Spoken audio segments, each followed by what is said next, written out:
Hi, I'm Dennis from Plain Truth Ministry. Welcome to Friday in the Word. A couple of weeks ago, a few friends and I started a Bible study on the book of James. Today's passage comes from that letter. Chapter 1, verses 12 through 17 reads, "Blessed is the man who endures temptation, for when he has been approved, he will receive the crown of life which the Lord has promised to those who love him.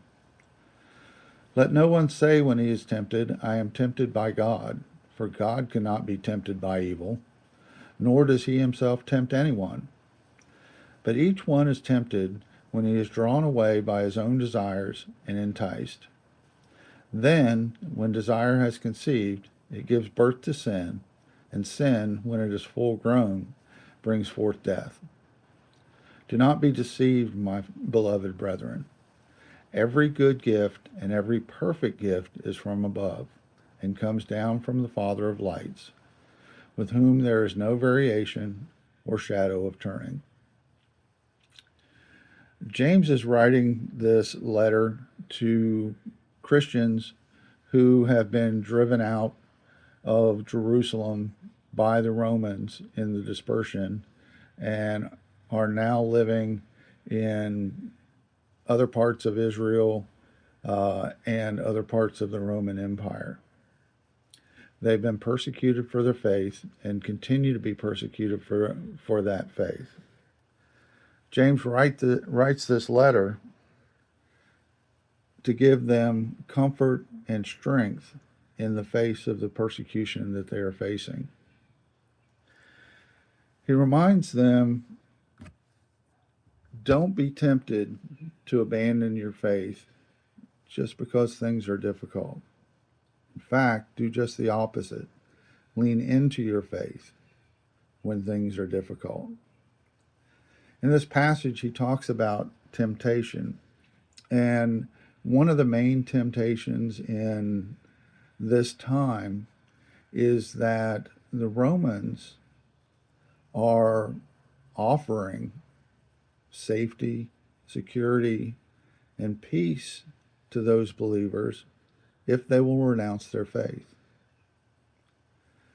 The Romans are allowing the Jews to worship in many of the areas where they're living, up to and including the point of allowing them to have synagogues. They fear the Christians, however, and want to drive the Christians out completely.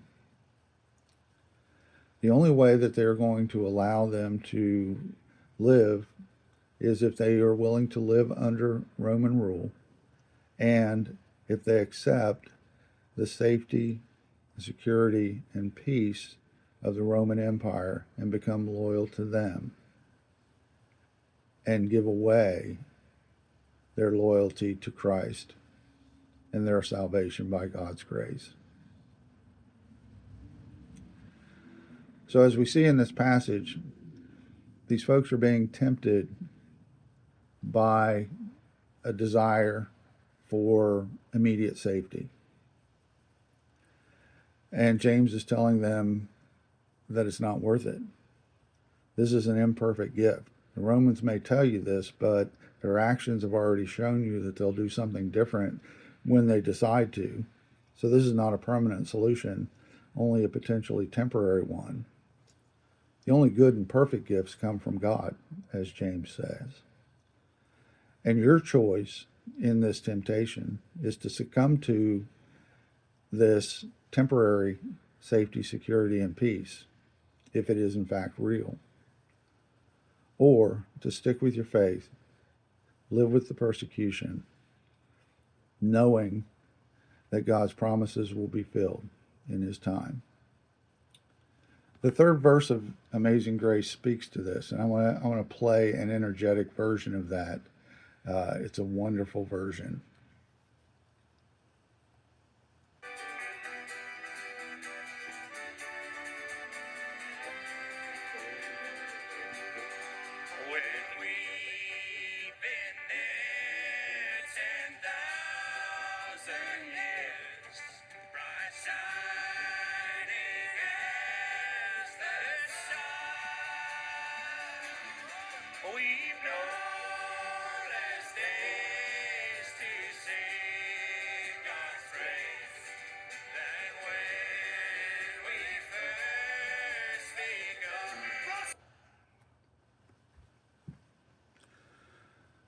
Are we tempted to give up 10,000 years for a moment's peace and security?